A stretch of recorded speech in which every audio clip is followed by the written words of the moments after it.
Hi, today is April 6, 2020.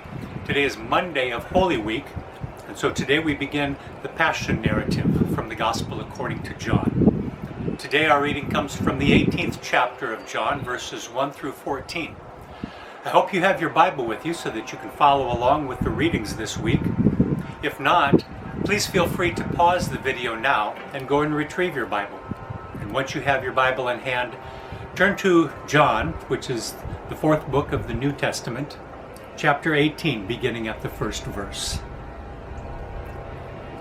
After Jesus had spoken these words, he went out with his disciples across the Kidron Valley to a place where there was a garden, which he and his disciples entered.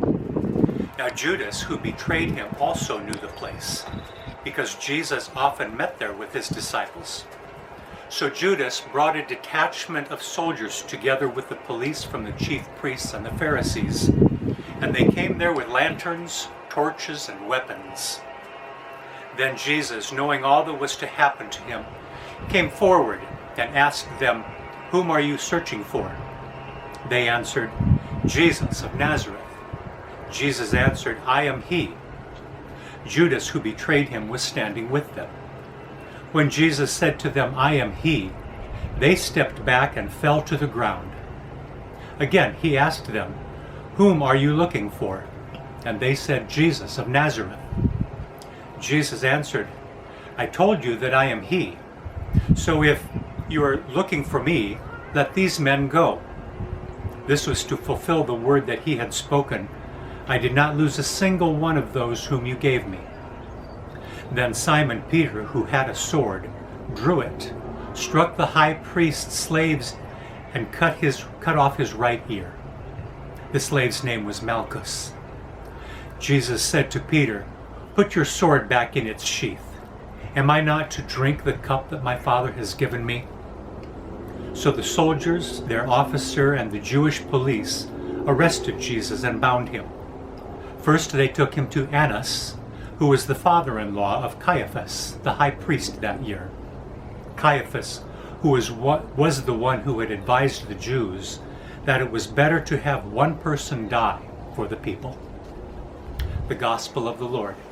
Praise to you, O Christ. So we begin the devotions for this Holy Week with the arrest of Jesus. And in this reading from John's Gospel, did you notice how Jesus reacted? How he acted when Judas, the betrayer, showed up to have him arrested? First of all, Jesus knew that this would happen.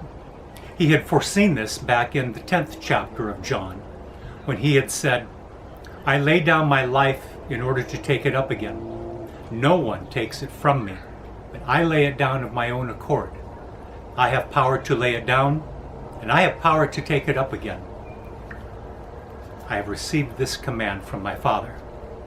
So in today's gospel account, according to John chapter 18, Jesus is not just an innocent, powerless victim. He knew this moment was coming, and so it's no surprise to Jesus that the time of his arrest was at hand.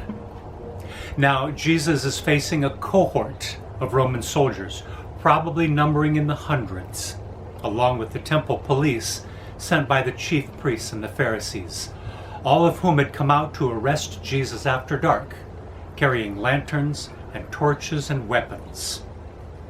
The portrayal of Jesus here in John's Gospel is strikingly different from the portrayal of Jesus in the other Gospels. Here in John's Gospel, there is no Jesus falling to the ground and praying fervently that God would, quote, "remove this cup from me." There is no